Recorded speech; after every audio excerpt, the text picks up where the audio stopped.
was diagnosed with acromegaly about 4 years ago. I'd had a couple of years of strange experiences, which at the time I put down to stress. Strange experiences, quite bizarre really, where one day I noticed that I had a leaking nipple. Yeah, a secretion from one of my nipples went in the shower, and I just thought it was something and nothing. Did nothing about it, and just thought, oh. That was the first thing. And then I noticed that I was getting really tired. I'd stopped jogging, and I started to become quite emotional. I had occasional headaches, and a lot of these things were happening over a couple of years. But it wasn't. It was very much a case of things seemed to be happening quite slowly, but I was changing as a person, but at the time I didn't know it. Also physically, I noticed that my face was changing very slowly, that my dentist was saying that my teeth alignment was changing, but my dentist didn't raise it as a concern, just said I was a big lad. But there was lots of different things that were happening, but I couldn't understand what it was. I'd been to see my GP, and he thought I was suffering from depression, but as a strong guy who's always worked hard and dealt with different situations, I was like, nah, I've not got depression or stress. Just a lot of different things that happened which were unexplained. And then came the day where one day I started getting quite bad headaches, and I realised there is really something not right here. And I Googled it, and I came up with pituitary tumour, tiredness, changes in face, ring size changes. I went to my GP and I said, can you do a blood test? Because I think I've got a pituitary tumour. GP said, no, you've not got that, Richard. But I had. At that time, I didn't know the word acromegaly. I just knew that I might have a pituitary tumour. It really only hit me when I got referred to the endocrinologist at the hospital. And I went to see him. And I'd done a bit of research online, but I wasn't really worried. I'd been told that I may have a pituitary tumour under the brain, but I wasn't overly concerned. I went to this endocrinologist, and this particular doctor, lovely guy, been in his job a long time, probably close to retirement, and the first thing he said to me was, you've got facial deformity. You've definitely got acromegaly. And it was like a kick in the teeth. And that was from a doctor.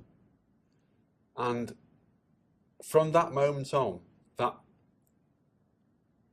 probably incorrectly worded, bad timing comment from the GP made me really conscious that I had a disorder. But looking back, it shouldn't have had that effect. He shouldn't have said it. But at that point of him telling me, you've definitely got acromegaly, and then reading my results from an MRI and saying I had a macroadenoma tumour on my pituitary gland, I entered into a really dark period because I suddenly started focusing on the fact I've got a tumour in my, on my pituitary gland. It's in my head. Lots of worries, lots of what's going to happen, what's my future going to look like, and a lot of things. I started to get carried away with things. Luckily, I had family and friends around me to keep me trying to keep me grounded, but it was a difficult time, and because there wasn't much information out there, I found that I was overthinking everything, and you really don't need to.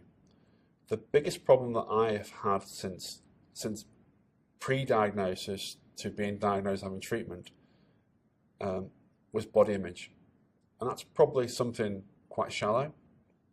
But over a number of years, I didn't recognize the person I was seeing in the mirror, because although I'd always been tall, my smile was changing because my teeth alignment, my brows were getting thicker and different things. But I find it very hard to look in the mirror and be happy with what I saw. But it gets better. Quite often I look in the mirror some days and think, I can see acromegaly in the mirror. And I think to myself, whoa, hang on a second. That's not me thinking. That's me being, that's the negative part of me. So I'd say try and keep control of those, any negative feelings that you have, because that solves absolutely nothing.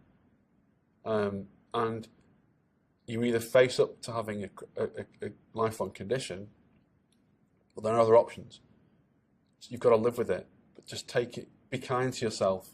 Don't beat yourself up. The people that love you for who you are will carry on loving you for who you are. So since I've been on treatment,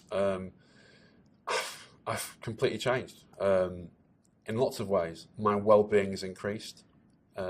My soft tissue swelling around my face has reduced. I've got more energy. For me personally, a big problem was my testosterone levels had been wiped out by my pituitary tumor. But I started having testosterone therapy, and had normal functions resumed.